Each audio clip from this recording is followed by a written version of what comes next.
Alors, je suis née, I'm born in Long Island, New York. And so I lived there until I was 18. And then I came to France because my mom is French. So I wanted to really like learn about French culture and do all of my like university studies here. So that's why I decided to come and connect to my French side, because since in the US, we don't really have many like French things. I mean, it kind of depends where you're living, more in like Manhattan and in LA and the big towns. But once you're out of the big towns, it's difficult to connect to French culture. So I really wanted to, when I was done with all of my high school studies, connect. And that's why I came, and I started in a medical parcours, a medical school. Yes, right. medical. And I ended up switching because I didn't really do any physics. So it was very, very difficult. And in France, PACES is a whole other ball game. So I dropped the studies and I realized that I really like social media. I like everything that has to do with like digital communications, branding. So I really wanted to reorient myself towards a marketing career and field. So I ended up going to a marketing school, and I really loved marketing, but I particularly loved communications and external communications, advertising. So I ended up doing my master's degree where I focused on that. And now I'm done. I have my master's degree. I worked last year in Berlin because I still wanted to get more international culture and learn more about other ways of life. Honestly, with COVID, it was a little difficult to get a sense of how everyone lived. But I mean, it was still a great experience. I'm back in France now. I'm in Le Bassin d'Arcachon, the south of France by Bordeaux. And yeah, it was just a really great experience. So I've been working in different like businesses in communication and marketing. So kind of a bumpy ride, un parcours un peu up and down, a journey up and down.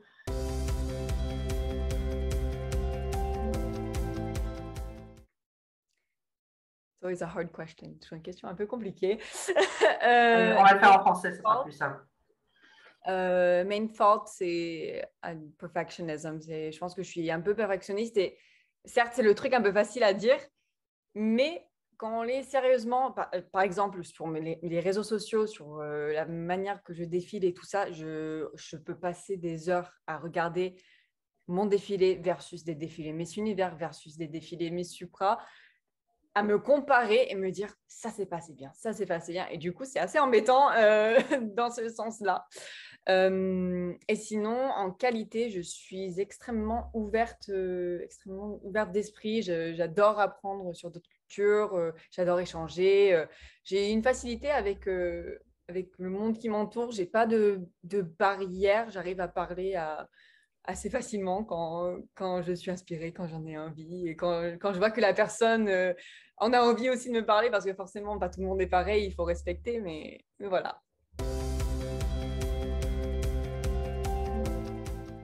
Déjà mes chiens. En général. Truc simple à dire, manger. Alors là, j'adore, surtout en France, on a la chance. La nourriture, elle est extraordinaire. Et puis, quand je travaille, alors moi, je manage des influenceuses en ce moment pour une marque de vêtements de sport, et je suis super contente quand les filles sont contentes avec mon travail et ma manière de travailler avec elles, d'échanger. Quand elles me font des petits retours positifs, je suis refaite.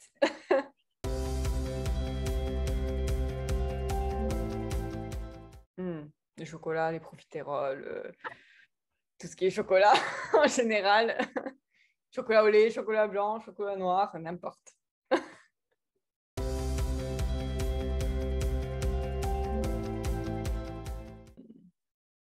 J'y pense pas souvent à cette question. Ah, c'est dur, j'ai tellement de choses que j'ai envie de faire. Alors, c'était plusieurs.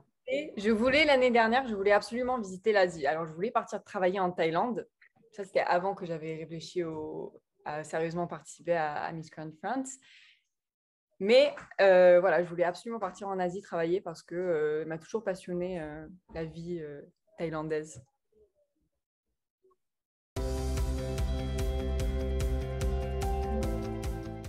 Mon téléphone.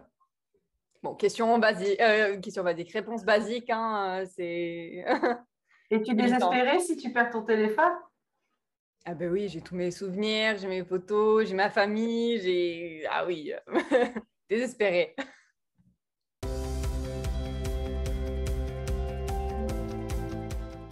Ah non, mais j'essaie de penser à qu'est-ce que j'ai mis dans mon sac, qu'est-ce que j'ai dans mon sac l'autre jour. Alors, du maquillage, bon, réponse de base, mon portefeuille, mes clés.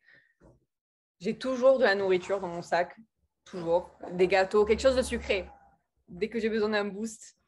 Donc voilà, c'est un truc le plus waouh que j'ai. Sinon, en général, mon sac, il est assez rangé, donc j'ai rien de trop farfelu.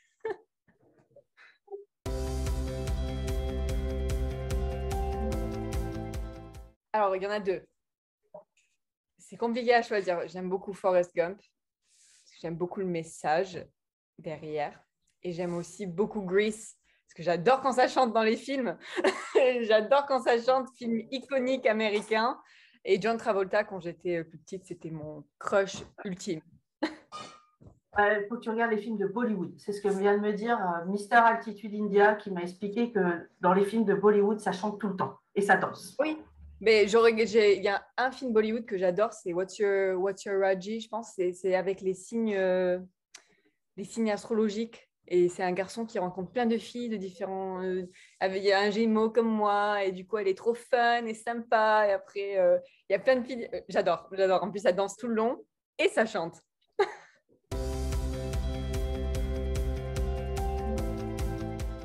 Ouh, alors, en ce moment, je peux regarder ma playlist qui est juste ici.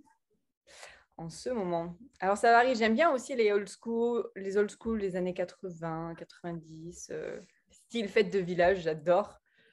Euh, je pense qu'en ce moment, mon son de l'été, c'est Rabiosa Shakira. Ah, je ne connaissais pas. Bien, Moi, ça bouge. j'apprends.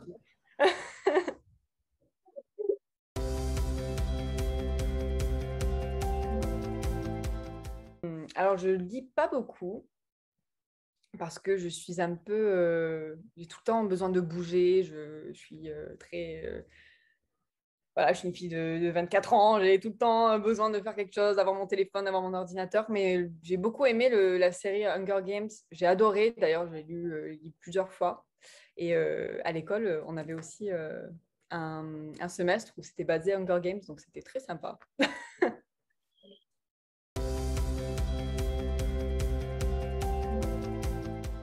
Ah.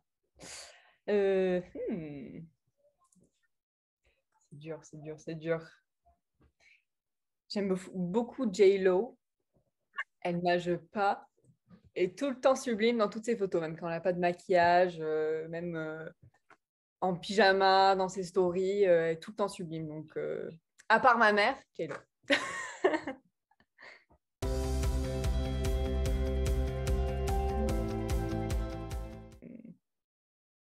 Alors, dans les Miss France, j'aime beaucoup Iris parce qu'elle a ce côté univers, ce côté un peu beauté américaine, très open. Donc, ça, j'aime beaucoup.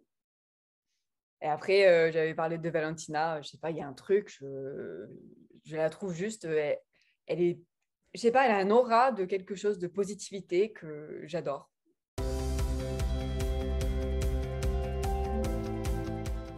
Alors, moi, j'ai mon goal un peu dans tout ça, c'est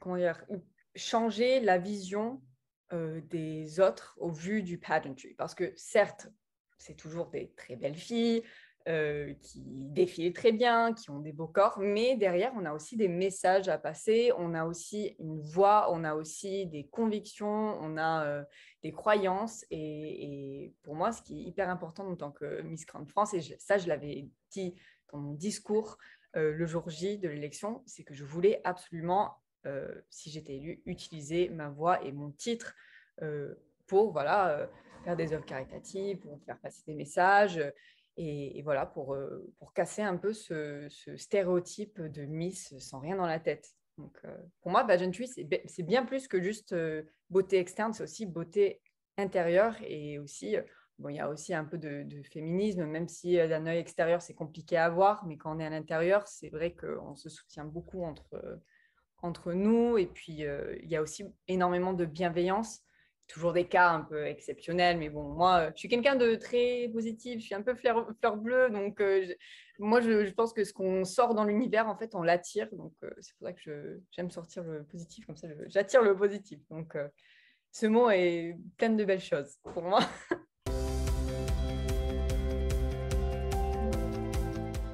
Oui, alors, tout à fait.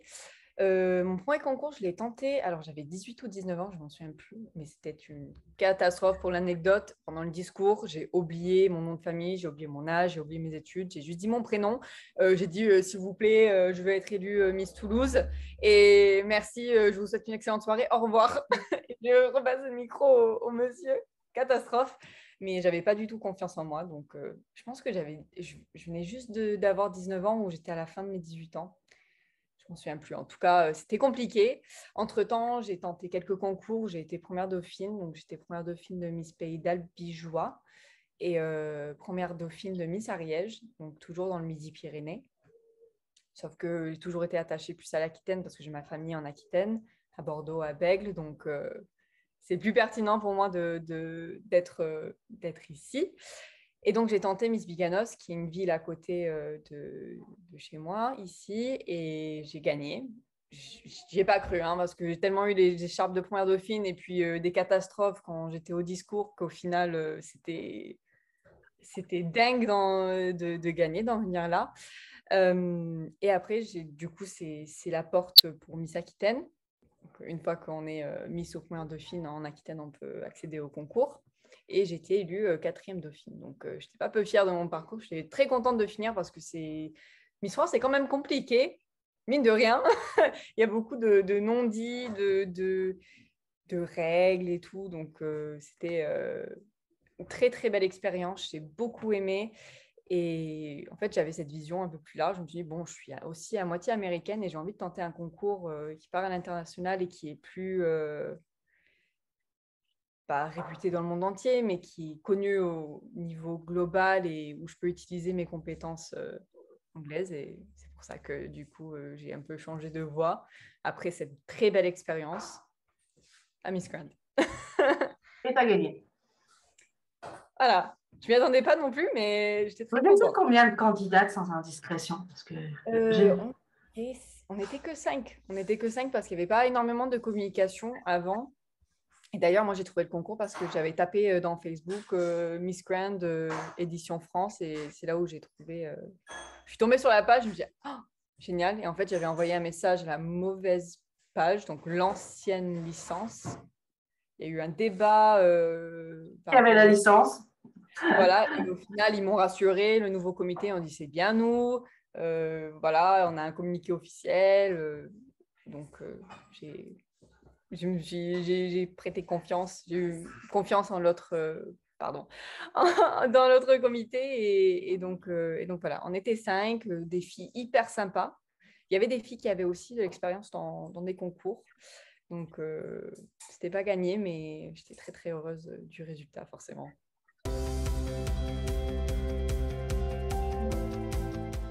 Je pense la partie la plus longue, la préparation avant, j'adore parce qu'il y a toujours, moi en tout cas, mon goal c'est d'évoluer un maximum, que ce soit physique ou voilà, pour mon discours, de répéter, de voir avec ma famille qu'est-ce qu'ils aiment dans mon discours, qu'est-ce qu'il faut que je change et tout. Et je trouve ça super sympa. Et d'ailleurs, j'ai quasi converti ma mère au concours de beauté du coup parce qu'elle m'a donné plein de conseils. J'ai mis toute ma famille dedans, même la famille à mon copain, tout le monde est à fond dedans du coup.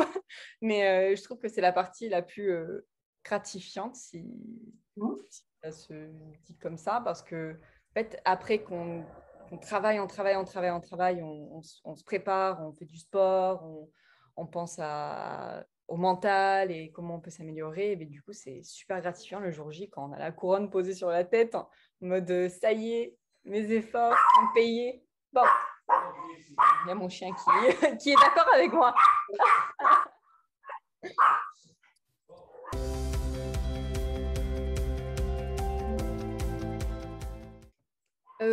Alors, fun, déjà, c'est le premier mot qui me vient à la tête parce que de toute manière, ça doit toujours rester dans l'optique amusement.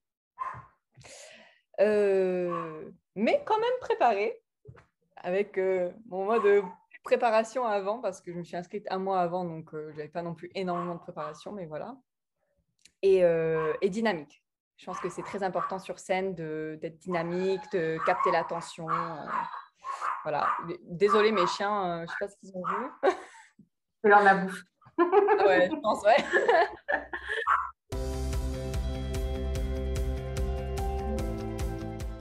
Pour décrocher la couronne, je pense que justement, c'est mon côté international, ouvert d'esprit, où j'arrive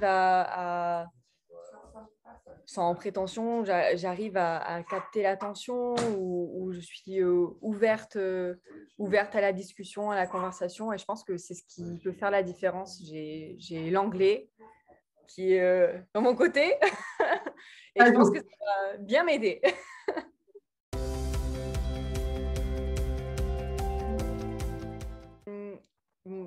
Bon, je continue à le dire parce que j'ai commencé à le dire avant Miss Grand France, mais c'est le côté mental en fait. Pour moi, en fait, si on n'a pas le mental, on n'a pas le physique, on n'a rien qui suit. Donc, c'est le côté qui est un peu compliqué en plus dans cette période où il y a le Covid, où on ne se sent pas forcément à 200%.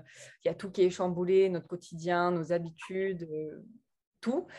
Pour moi, c'est vraiment le côté préparation mentale de OK, je vais partir, je vais représenter la France. Il y en a qui vont me juger. Je vais sûrement recevoir des commentaires pas très sympas, peut-être, ou que les pronostics me pronostiquent pas et que c'est normal et ils ont le droit d'avoir leur opinion et que ça veut rien dire. C'est pas eux qui me classent. Donc, je travaille vraiment ce côté mental avant le côté physique, bien que je prépare quand même un peu le défilé. Voilà, mais pour le moment, je me focus vraiment sur le côté préparation mentale, parler avec les comptes fans, demander des opinions pour les tenues que je dois porter, parce que on n'est pas aux Philippines malheureusement, ou les Philippines ou la Thaïlande, ils ont des comités qui sont vachement calés, qui ont des partenaires, qui ont des moyens. Donc j'essaye de puiser dans mes ressources un peu, donc les comptes fans qui sont là, qui veulent absolument donner des conseils et qui sont heureux de contribuer à ma préparation. Donc voilà, je prépare en ce moment plus de côté communauté.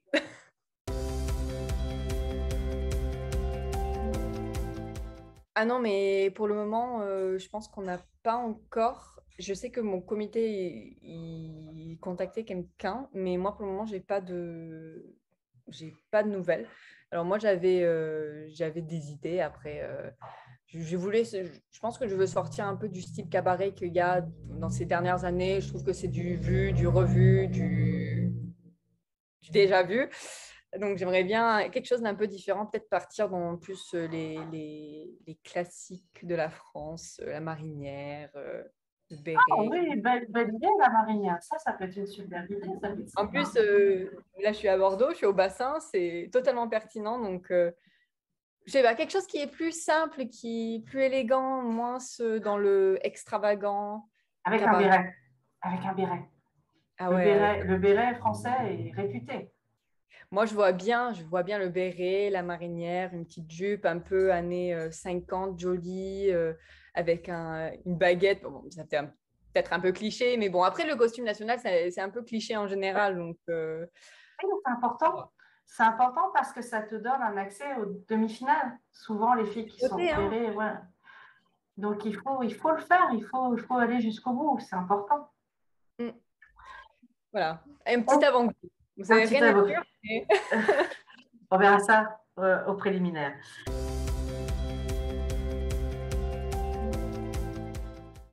C'est une question. J'ai confiance en moi, j'ai confiance en mes capacités, j'ai confiance dans ma manière d'être et de comment je suis avec les autres. Donc voilà, c'est au comité, c'est à Nawat aussi peut-être de voir mon potentiel parce que malheureusement, ben, l'Europe, ce concours n'est pas hyper connu pour le moment. Je pense que ça va arriver, mais pour le moment, c'est... Euh, Gagner en termes d'expérience, peut-être, ou des choses comme ça. Mais j'allais dire d'apprendre plus sur. J'espère apprendre un peu plus sur le pays hôte. Donc, je croise vraiment les doigts que ça soit en Thaïlande parce que je rêve d'aller en Thaïlande. d'apprendre un peu plus sur le pays, sa culture, mais aussi faire des rencontres avec les filles, de pouvoir faire des copines qui sont aussi dans ce milieu-là. C'est toujours très sympa. Alors, j'ai une histoire. Bon, c'est pas une histoire hyper sympathique, mais du coup, c'est quelque chose que j'aimerais amener avec moi dans le concours, même si je ne le médiatise pas forcément parce que je trouve que c'est pas hyper. En fait, j'ai pas envie de parler de ça et que ça passe pour la fille qui utilise quelque chose qui est passé dans mon passé pour gagner de la notoriété, de la visibilité. Donc, mais février dernier, donc j'ai subi une agression en bas de chez moi. J'ai passé la nuit à l'hôpital suite à des coups de pied dans le visage et dans le corps. Donc c'était vraiment de la violence gratuite. Il n'y avait pas de motif, il n'y avait pas de... Juste comme ça. Il n'y a pas eu de suivi. Ça a été classé sans suite par la police, bien qu'ils avaient... C'était très facile d'avoir le prénom et le nom de famille du monsieur. Donc voilà, c'était une expérience assez traumatisante, mais que j'utilise maintenant, qui me rend plus forte, parce que je me dis, si j'ai vécu ça, j'ai réussi à me lever le matin d'après, à me regarder dans le miroir, bien que j'étais un peu défigurée, et j'ai grandi de cette expérience, et je l'utilise en fait, au lieu d'avoir peur de sortir de chez moi et de dire quelque chose qui vexerait quelqu'un au point où il me donne des coups des coups de pied dans le visage. J'utilise cette expérience en tant je sais pas comment vraiment l'expliquer. C'est compliqué d'expliquer, mais comme base, en fait, et comme Tu connais la violence gratuite et tu veux voilà, te servir de ton expérience pour lutter contre. Donc ça peut être une voilà. chose. J'ai pas forcément besoin de le dire parce que j'ai pas envie de passer non plus pour la fille qui utilise quelque chose qui est passé au passé Oui. pour gagner en quoi que ce soit. Mais je sais au fond de moi, voilà, cette expérience, je sais ce que ça fait, je sais les effets, ce qui se passe mentalement quand tu vis quelque chose comme ça. Et donc, Stop the Violence and the War, c'est quelque chose qui me parle très particulièrement et que, voilà, surtout les droits des femmes et le suivi par la police de situation. Parce que vu que j'ai été classée sans suite, ma situation, j'ai eu de la chance, j'ai eu la dent cassée et voilà, quelques bleus. C'est pas normal que ça ait été classé sans suite. S'ils C'est avaient pas la normal que ça ait possibilité. été classé sans suite. Et puis, j'ai été refusée suivi psychologique. J'ai été refusée, du coup, de voir un juge et d'en parler. Et ça a été une période assez compliquée. Donc, voilà, j'ai envie d'utiliser ma voix pour parler de violences faites contre les femmes, violences gratuites. Et donc, j'arrive pour revenir à relier à cette cause et voilà, de parler sincèrement et d'y connaître un peu plus. C'est un peu brouillon ce que je dis, mais en Non, fait, mais je comprends. C'est encore, en plus, c'est encore frais chez toi. Donc, c'est quelque chose ouais, qui, voilà. Ça, je comprends tout à fait. c'est très Est-ce compliqué pour ma famille. C'est aussi, il y a Ouais, des moments j'imagine où que tes parents, qui, comme ils sont aux États-Unis la moitié de l'année ou la plupart du temps, ils étaient à distance, ils n'ont pas pu t'aider. Ça devait être j'étais dur. au téléphone avec ma mère quand c'est arrivé et elle n'est pas pareille. Elle a tout entendu. Ça a été extrêmement compliqué. C'est encore tout frais, donc c'est pour ça que j'ai pas trop envie Alors, de... on va changer de sujet.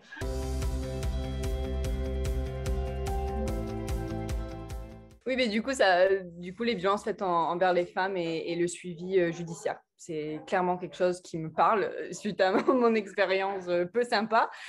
Et j'aimerais vraiment utiliser ma voix pour apporter du soutien à ces femmes.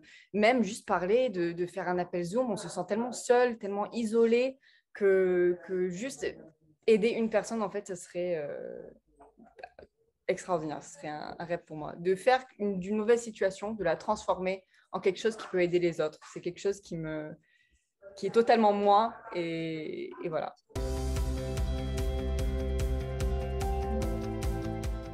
Mais qu'on est forte, qu'on ne se résume pas à les stéréotypes qu'on nous donne, qu'on est plus qu'un joli visage, une femme sans force, sans personnalité. Vraiment, ces trucs, ces visions de la femme vieille, basique, et que maintenant, voilà, on mérite d'avoir le même salaire que les hommes, on mérite d'être dans le gouvernement, d'avoir des places, d'être bien placé, que ça soit dans les entreprises oui, ou dans le gouvernement ou n'importe où, et que c'est pas juste le fait qu'on ait une femme, c'est pas ça qui devrait nous freiner.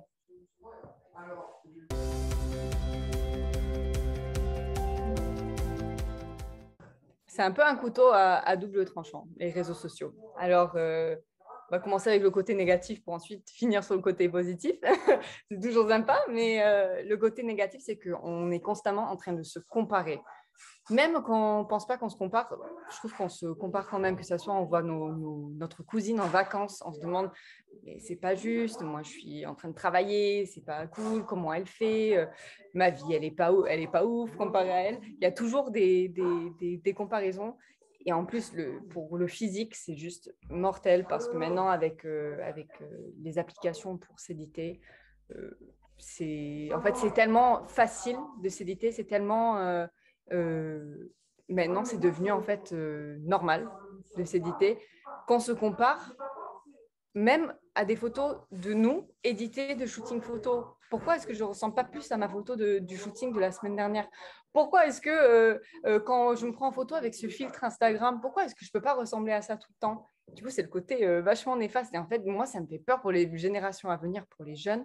Parce que, par exemple, quand je vois ma cousine qui se prend en photo avec les filtres Instagram, je me dis, mais comment est-ce que ça l'altère sa façon de se voir?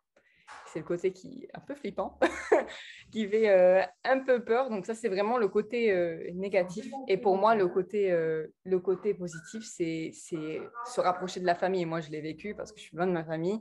C'est que les réseaux sociaux, en fait, même en étant loin, j'ai l'impression d'être là, de voir le quotidien, de voir les stories, de pouvoir parler par message quand je veux. Ça, c'est le côté juste fabuleux, extraordinaire, quoi.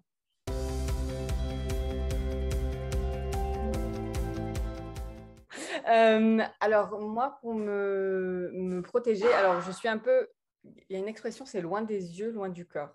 Donc, j'évite de le lire pour ne pas ressentir de la tristesse ou voilà, de la colère parce que je ne suis pas aussi parfaite qu'une autre fille. Donc, déjà, pour moi, c'est le number one, c'est de rester dans ma bulle, de m'entourer de gens positifs, de comptes fans positifs, de personnes qui croient en moi, qui me boostent et d'éviter ceux qui sont critiques. Alors, j'ai tendance à utiliser le bouton Restrict, bloc Instagram quand il y en a qui viennent directement dans mes messages privés à m'envoyer des messages haineux. Ça, je ne supporte pas et d'ailleurs, je ne réponds même pas parce que déjà pour ma santé mentale, il est hyper important dans une période Covid compliquée de protéger sa santé mentale.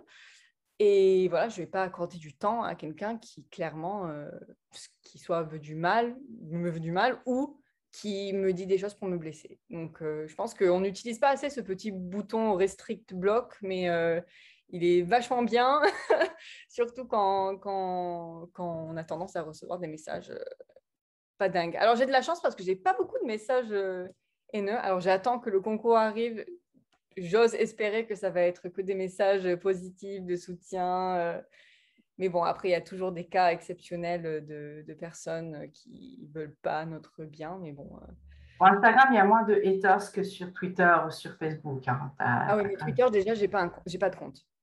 Moi, j'ai arrêté. Voilà. trop de négativité sur ce site. C'est bien pour les politiciens, pour ceux qui ont besoin de s'exprimer de minute à minute, envoyer, retweeter, faire des commentaires. Mais en tant que moi, 24 ans, jeune diplômée, que je travaille, pour moi, il n'y a pas d'utilité d'avoir Twitter.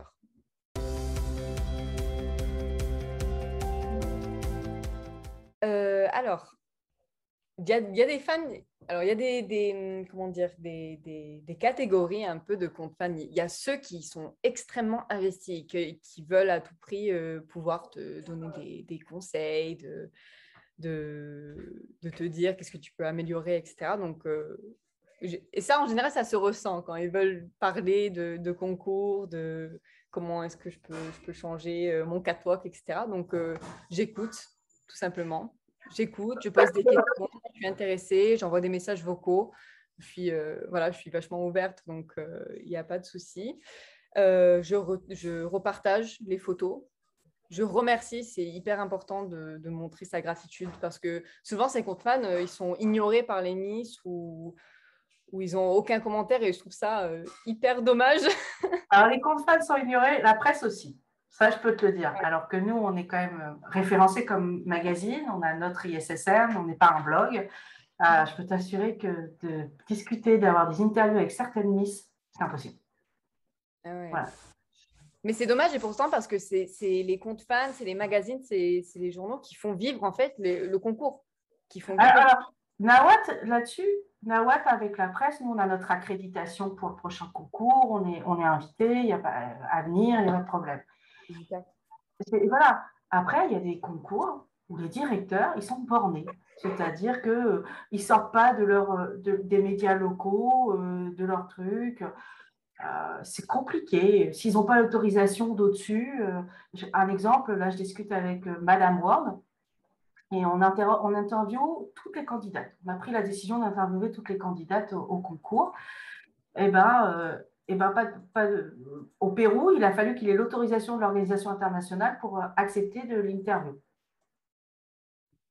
Mais ça, je comprends pas parce que c'est hyper important pour les concours d'avoir d'avoir la presse, des journaux, des comptes fans qui font vivre le truc. Sinon, c'est juste des filles avec un photographe dans un lieu qui se prépare 14 jours et après que c'est télévisé, ok, d'accord. Mais derrière, quand il n'y a pas de retombée presse ou. Parce qu'en fait, la presse vous aide à faire vivre votre titre. Elle vous aide à relayer. Moi, c'est ce que je dis à toutes les filles. Donc, je vais te le dire aussi, si vous avez des événements caritatifs, si vous avez des événements que vous faites, bah, envoyez-nous les infos.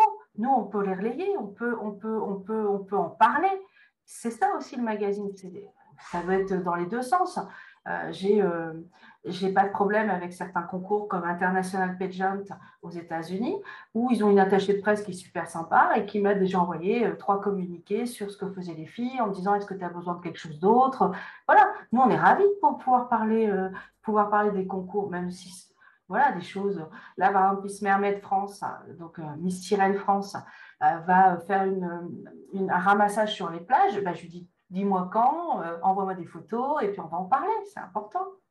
Ouais, tout à fait. Je pense qu'en France, vu que les concours de beauté, ça reste encore un peu tabou. Pas tabou, mais. Mais nous, on est en anglais, donc on est en anglais, on a Ouais. une vision, on a Non, mais vous, une oui. audience plus. Voilà.